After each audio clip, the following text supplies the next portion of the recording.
What's up, guys? So today we are going to talk about how to do a proper hip thrust, how to do it correctly and set yourself up for an optimal hip thrust.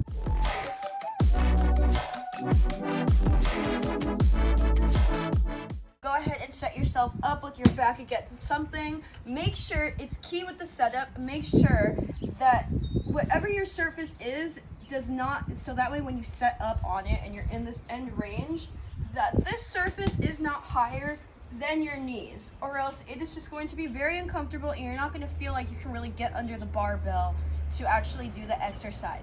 So personally for me, I do best when I thrust off of a 12 to 14 inch bench. Anything more than that, and I feel like I just can't do the exercise properly. I get lower back pain. It doesn't feel good.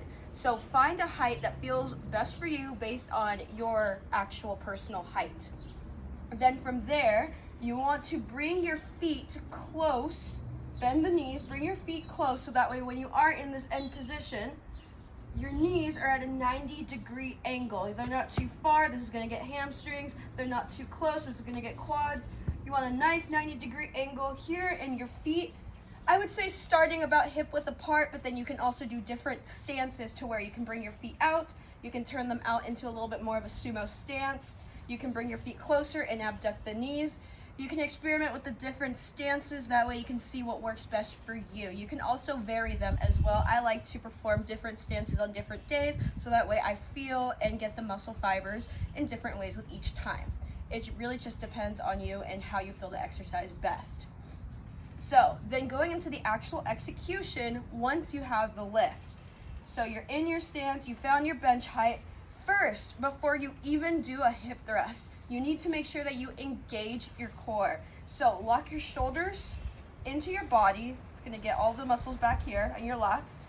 Engage the abs, and then from there, you can dig your heels and your feet into the floor and drive your glutes up. At the top, you wanna squeeze your glutes. Keep this tight, all of your core tight. So you have a bar here, body weight, you can put your hands on your hips. Chin is tucked, see how it's not here, here, to neutral, and then come back down. Again, engage core, lock this whole unit, come up and squeeze the glutes. That is how you do a hip thrust. So when you are ready to add the bar, make sure you have a cushion, everything's set up. You are in the middle of the bar so that way you don't come up lopsided. So set up the same way. Core, shoulders locked in. Go ahead and drive up, squeeze the glutes, and back down. That's gonna set you up. Here's a little bonus tip too. Another mistake that I commonly see when it comes to hip thrusting is that people don't do the full range of motion. They don't go into full hip extension. So if you're cutting yourself short, it might be hard to see with the bar, but I'll show you with the bar as well. You wanna make sure that you're coming all the way up.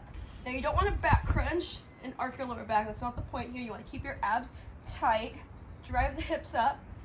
You want to come all the way here, so that way you're in a straight line from knees to shoulders. You don't want to stop like right here.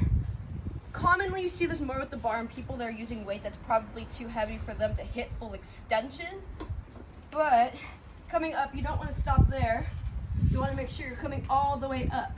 So that means if you're using a weight that's too much for you and you're not hitting full extension, then maybe try dropping the weight a little bit, focus on form, technique, execution.